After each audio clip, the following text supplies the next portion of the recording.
সবাইকে উচ্চ মাধ্যমিক দর্শন ক্লাসে স্বাগত।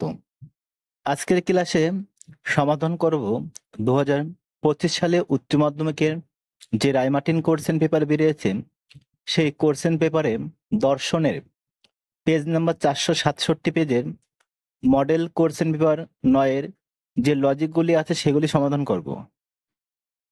3 এর অথবা নিচের বাক্যগুলিকে তর্ক বিদ্যাসম্মত আকারে রূপান্তরিত করে কোন পদ ব্যাপ্য ও কোন পদ অব্যাপ্য নির্দেশ করো।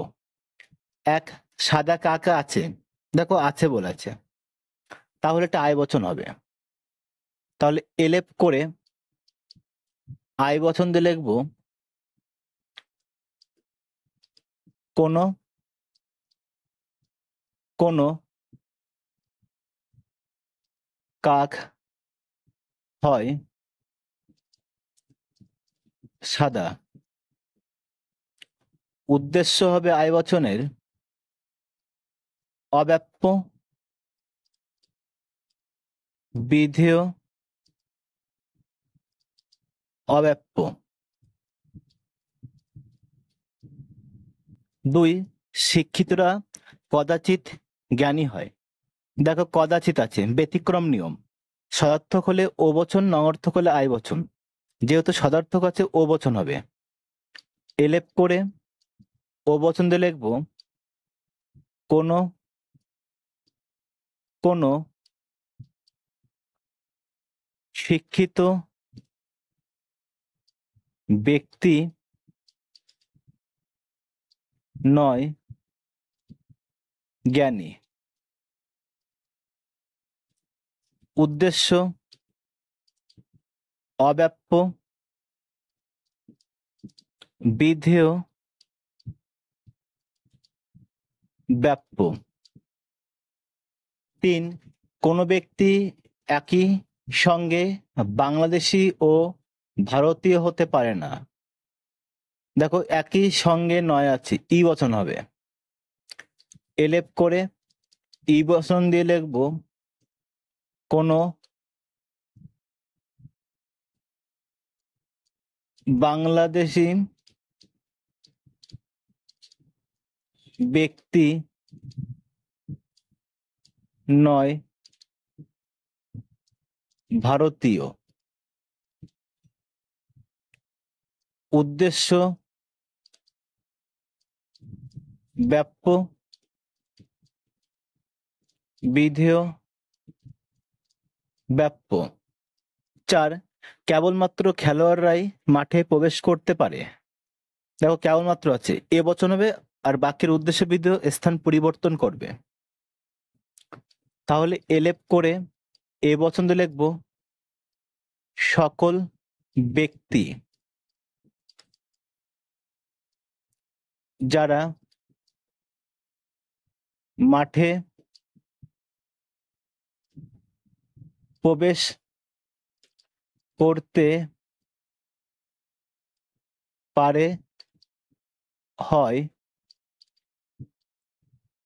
খেলোয়াড়।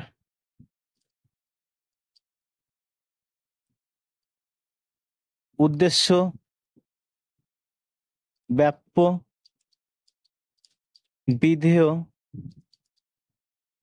অব্যাপ্য। বীর অথবা নিম্নলিখিত বাক্যগুলিকে তর্কবিদ্যাসম্মত আকারে রূপান্তরিত করে বিবর্তনে আবর্তন করো। 1, কেবলমাত্র মানুষ রান্না করতে পারে। দেখো প্রথমে বচন করব, এ বচন হবে, কেবলমাত্র আছে আর বচন করার সময় বাক্যের উদ্দেশ্য আর বিধেয় পদ স্থান পরিবর্তন করবে। তাহলে এলেপ করে এ বচন দিয়ে লিখবো সকল রান্না করতে পারা ব্যক্তি হয় মানুষ। দেখো প্রথমে বিবর্তন করতে বলেছে, তাহলে বচনের পাশে লিখবো বিবর্তনীয়। একে বিবর্তন করলে এ থাকলে ই বচন হবে। এলেপ করে ই বচন দিয়ে লিখবো কোনো। দেখো বিবর্তনে যুক্তিবাক্যের উদ্দেশ্য আর সিদ্ধান্তের উদ্দেশ্য এক হয়। তাহলে লিখবো রান্না করতে পারা ব্যক্তি। গুণের পরিবর্তন হবে নয়, আর বিধেয় পদের আগে অ বসবে, অ মানুষ। পাশে লিখবো বিবর্তিত, একে আবর্তন করব, ই থাকলে ই বচন হবে। অতএব চিহ্ন দিয়ে এলেপ করে ই বচন দিয়ে লিখবো কোনো। দেখো আবর্তনে উদ্দেশ্য আর বিধেয় স্থান পরিবর্তন করে, তাহলে কোনো অ মানুষ নয় রান্না করতে পারা ব্যক্তি। পাশে লিখবো আবর্তিত। পরে উদাহরণ, খুব অল্প সংখ্যক ছাত্র পড়াশোনায় মনোযোগী। দেখো খুব অল্প সংখ্যক আছে, ব্যতিক্রম নিয়ম, সদার্থক হলে ও বচন হবে, আর নঅর্থক হলে আয় বচন। যেহেতু সদার্থক আছে ও বচন হবে। এলেপ করে ও বচন দিয়ে লিখবো কোনো। কোনো দেখো উদ্দেশ্য ছাত্র, তাহলে কোনো কোনো ছাত্র নয় পড়াশোনায় মনোযোগী। পাশে লিখবো বিবর্তনীয়, একে বিবর্তন করলে ও থাকলে আয় বচন হবে। তাহলে এলেপ করে আয় বচন দিয়ে লিখবো কোনো। কোনো দেখো উদ্দেশ্যে এক হবে, ছাত্র হয়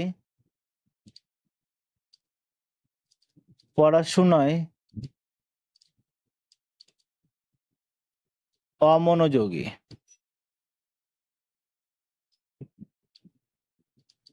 পাশে লিখবো বিবর্তিত, একে আবর্তন করব, আয় থাকলে আয় বচন হবে। অতএব চিহ্ন দিয়ে এলেপ করে আয় বচন দিয়ে লিখবো কোনো।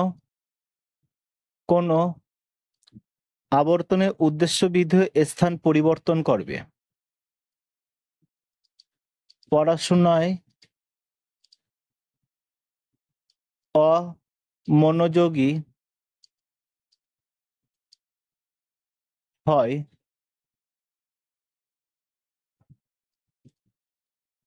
ছাত্র। পাশে লিখবো আবর্তিত। পরে উদাহরণ, উড়োজাহাজকে পাখি বলবো কি করে। দেখো উড়োজাহাজকে পাখি বলা যায় না, ই বচন হবে না। এলেপ করে ই বচন দিয়ে লিখবো কোনো উড়ো জাহাজ নয় পাখি।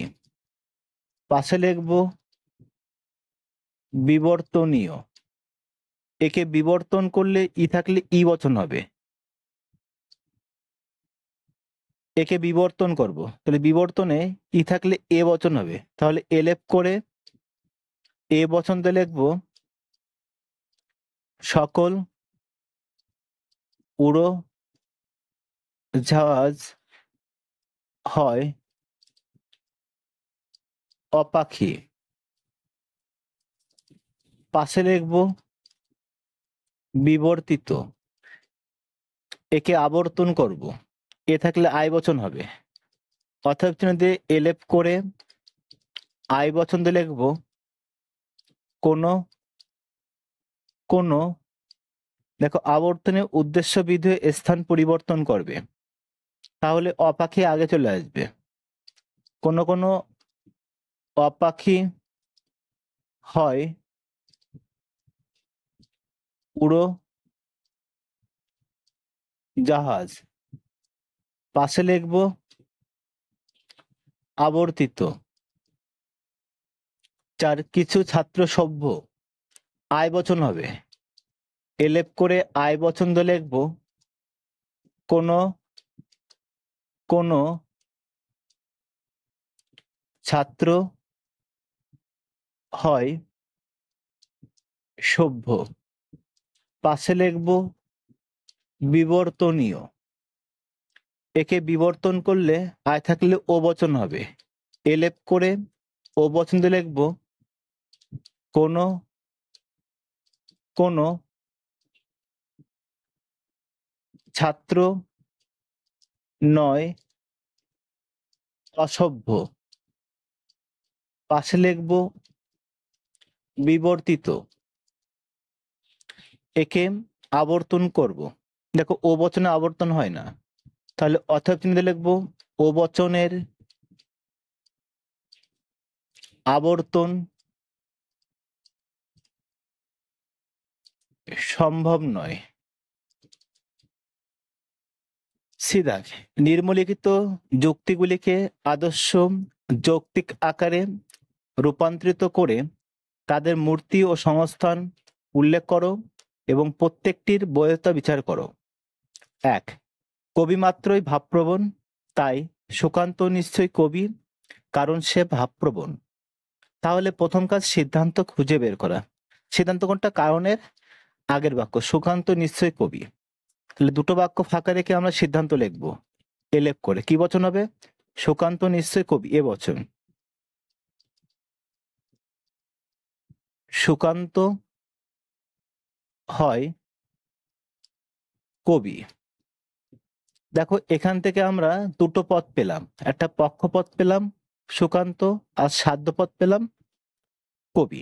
এবার খুঁজবো সুকান্ত আর কোন বাক্যে আছে, তাহলে সেই বাক্যটা অপ্রধান আশ্রয় বাক্য হবে। দেখো সে ভাবপ্রবণ, সে মানে কি? সুকান্ত। তাহলে এটা অপ্রধান আশ্রয় বাক্য হবে, কি বচন হবে? এ বচন। সুকান্ত হয় ভাবপ্রবণ। দেখো আর বাকি আছে কবি মাত্রই ভাবপ্রবণ, এটা প্রধান আশ্রয় বাক্য হবে, কি বচন? এ বচন। সকল কবি হয় ভাবপ্রবণ। এবার চিহ্নিত করব সুকান্ত পক্ষপদ এস, কবি সাধ্যপদ পি, ভাবপ্রবণ হেতুপদ এম, ভাবপ্রবণ হেতুপদ এম। এবার আমরা পরপর নিয়ম অনুসরণ করব, নিয়ম মানলে বৈধ হবে, না মানলে অবৈধ। তাহলে প্রথম নিয়ম দেখবো দুটি আশ্রয় বাক্য নঅর্থক বচন হবে না। দেখো নঅর্থক বচন হয়নি, নিয়ম মেনেছে। 2 নম্বর নিয়ম দেখবো যে দুটি আশ্রয় বাক্য বিশেষ বচন হবে না। দেখো বিশেষ বচন হয়নি, নিয়ম মেনেছে। 3 নম্বর নিয়ম দেখবো যে প্রত্যেকটি নাই 3টি পদ থাকবে। দেখো 3টি পদই আছে, না হলে কি হতো? M1 M2 হতো, P1 P2 হতো, S1 S2 হতো। 4 নম্বর নিয়ম দেখবো হেতুপদকে দুটি আশ্রয় বাক্যে অন্তত একবার ব্যাপ্য হতে হবে। দেখো এ বচনের উদ্দেশ্যে ব্যাপ্য হয়, বিধেয় অব্যাপ্য। এ বচনের উদ্দেশ্যে ব্যাপ্য, বিধেয় অব্যাপ্য। এ বচনের উদ্দেশ্যে ব্যাপ্য, বিধেয় অব্যাপ্য। দেখো হেতুপদ ভাবপ্রবণ দুটি আশ্রয় বাক্যে একবারও ব্যাপ্য হয়নি, তাহলে এটা অবৈধ হয়েছে এবং অব্যাপ্য হেতুদোষ। এবার আমরা মূর্তি আর সংস্থান আঁকবো। তাহলে প্রথম মূর্তি বলে পয়েন্ট, মূর্তি। তাহলে মূর্তি কি হবে? বচন 3টা হচ্ছে মূর্তি, এ এ এ। সংস্থান আঁকবো, এটা প্রধান আশ্রয় বাক্য, এটা অপ্রধান আশ্রয় বাক্য। প্রধান আশ্রয় বাক্যে প্রথমে আছে পি আর পরে আছে এম। অপ্রধান আশ্রয় বাক্যে আছে S M, S M. M M এ যোগ করব কোন সংস্থান? দ্বিতীয় সংস্থান, দ্বিতীয় সংস্থান। এবার পয়েন্ট দোষ। তাহলে যুক্তিটা কি? অবৈধ এবং অব্যাপ্য হেতুদোষ। এবার পয়েন্ট ব্যাখ্যা, যে তোমরা এইভাবে লিখবে, উপরিক্ত যুক্তিটি নিরপেক্ষ ন্যায়ের উদাহরণ, যুক্তিটি অবৈধ এবং অব্যাপ্য হেতুদোষ। কারণ ন্যায়ের নিয়ম হলো হেতুপদকে দুটি আশ্রয় বাক্যে অন্তত একবার ব্যাপ্য হতে হবে। এই নিয়ম মানা হয়নি কেননা হেতুপদ ভাবপ্রবণ প্রধান ও অপ্রধান আশ্রয় বাক্যের এ বচনের বিধিও স্থানে থাকায় ব্যাপ্য হয়নি, তাই যুক্তিটি উপরিক্ত দোষে দুষ্ট। তোমরা এইভাবে ব্যাখ্যা লিখবে, আর লিখলে তোমরা 4-4 পাবে। পরে উদাহরণ, কলকাতা ভারতের অন্তর্গত, মুম্বাই কলকাতার অন্তর্গত নয়, কাজে মুম্বাই ভারতের অন্তর্গত নয়। তাহলে প্রথম কাজ সিদ্ধান্ত খুঁজে বের করা। সিদ্ধান্ত কোনটা? কাজের পরের বাক্য, মুম্বাই ভারতের অন্তর্গত নয়, এই বাক্যটা সিদ্ধান্ত। তাহলে দুটো বাক্য ফাঁকা রেখে আমরা সিদ্ধান্ত লিখব। কি বচন হবে? ই বচন হবে। মুম্বাই নয় ভারতের অন্তর্গত। দেখো দুটো পদ পেয়েছি, একটা পক্ষপদ পেয়েছি মুম্বাই এস, আর সাধ্যপদ পেয়েছি ভারতের অন্তর্গত পি। এবার খুঁজবো মুম্বাই আর কোন বাক্যে আছে, তাহলে সেই বাক্যটা অপ্রধান আশ্রয় বাক্য হবে। দেখো মুম্বাই কলকাতার অন্তর্গত নয়, অপ্রধান আশ্রয় বাক্য কি বচন? ই বচন হবে। মুম্বাই নয় কলকাতার অন্তর্গত। দেখো আর বাকি আছে কলকাতা ভারতের অন্তর্গত, এটা প্রধান আশ্রয় বাক্য, এ বচন হবে। কলকাতা হয় ভারতের অন্তর্গত। তাহলে দেখো এবার চিহ্নিত করব, মুম্বাই পক্ষপদ এস, ভারতের অন্তর্গত সাধ্যপদ পি। দেখো কলকাতা আর কলকাতার অন্তর্গত, দেখো এখানে M1 হবে আর এটা M2, কেননা কলকাতা আর কলকাতার অন্তর্গত দুটো আলাদা পদ কিন্তু হেতুপদ, M1 আর M2। তাহলে ওর নিয়ম মানে এটা অবৈধ হয়ে আছে, আর চারি পদ দুটোতে দোষ হয়েছে। দেখো এখানে মূর্তি আর সংস্থান আঁকা যাবে না, আমরা ডাইরেক্ট কি লিখবো? ব্যাখ্যা লিখবো।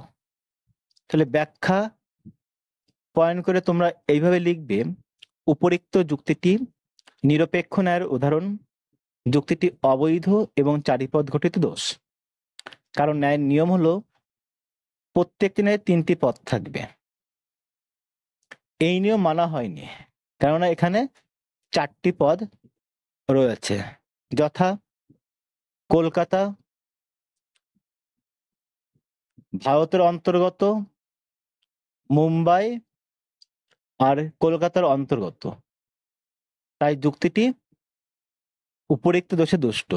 তোমরা এইভাবে ব্যাখ্যা লিখলে তোমরা 4-4 পাবে। ক্লাসটি ভালো লাগলে লাইক করো, তোমাদের বন্ধুদের শেয়ার করো, আর যারা আমার এই চ্যানেলে নতুন তারা অবশ্যই চ্যানেলটিকে সাবস্ক্রাইব করো। আবার দেখা হবে পরের ক্লাসে, সে পর্যন্ত সবাই ভালো ও সুস্থ থেকো।